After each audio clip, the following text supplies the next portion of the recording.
Hello everyone, यो चाहिँ मेरो फर्स्ट मिनी ब्लग हो। मैले अहिलेसम्म ब्लगहरू स्टार्ट गरेको थिएन। म चाहिँ बिहानै उठिसकेपछि मैले ओछ्यानहरू मिलाएँ, कोठा मजाले सफा गरेँ, डललाई चाहिँ यो साइडमा राखेँ। यो चाहिँ मेरो फेभरेट डल हो, किन भनेर तपाईँलाई थाहा नै छ, पहिलाको भिडियोहरू हेर्नु होला। यो चाहिँ मेरो सानो चिटिक्क परेको रुम हो। यसरी नै सधैँ म सफा गर्छु बिहान उठेर, किनकि मलाई अफिस पनि जानुपर्ने हुन्छ नि त। अनि म चाँडो काम गरेर आउँछु। अनि मैले मुखहरू धोएर मजाले फ्रेस भएँ, ब्रसहरू गरेर।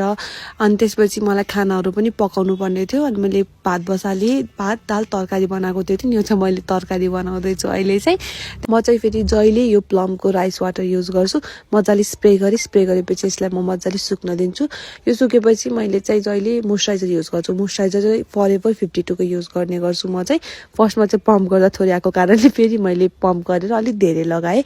यसलाई चाहिँ मजाले म फेस मसाज गर्छु मोइस्चराइजर लगाइसकेपछि। म चाहिँ खासै नलेज छैन कि यो स्किन केयरको बारेमा, के युज गर्नुपर्छ, कस्तो युज गर्नुपर्छ भनेर। मैले चाहिँ फर्स्टमा स्किन केयर भनेको यति नै गर्छु। अनि त्यसपछि फरेभरको मैले मोइस्चराइजर लगाइसकेपछि मैले चाहिँ यो सनस्क्रिन लाउँछु। प्लमकै युज गरिरहेको छु सनस्क्रिन चाहिँ, किनकि अरू युज गर्दा खासै मेरो फेसमा चाहिँ सुट गरेन।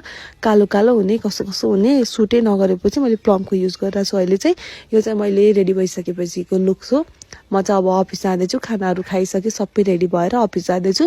फेरि आज मलाई यो रेडी हुँदा ढिला भएर मैले भाइलाई चाहिँ बोलाएको थिएँ अफिस पुगाइदिनु भनेर। ऊ चाहिँ बाइकमा आउँदै थियो, त्यो बेलासम्म मैले भिडियो रेकर्ड गरेँ। आजको ड्रेस चाहिँ मेरो ब्ल्याक कलरको jacket, black high neck, black pant, त्यसमा व्हाइट कलरको ब्याग बोकेको थिएँ। र आज मलाई घरबाट निस्किँदा नै ढिला भइसकेको थियो। 10-15 त मैले घरबाट निस्किँदा भएको थियो, बान्सोको जाम पुग्दा 10-20 भइसकेको थियो। ढिला भएको कारणले बाइकमा मैले भाइलाई बोलाएको थिएँ। अनि जाम खुलिसक्यो। जाम खुलेपछि म अफिस पुगेँ। यो चाहिँ मेरो अफिस हो, मिराकल एजुकेसन सर्भिस। मलाई ढिला भइसकेको थियो, म त गाली खान्छु होला सोचेर म माथि गइरहेको थिएँ। तर मैले आज गाली खाइनँ अफिस ढिला पुग्दा पनि। र आजको मेरो मिनी ब्लग यहीँमै एन्ड हुन्छ। Thank you so much everyone.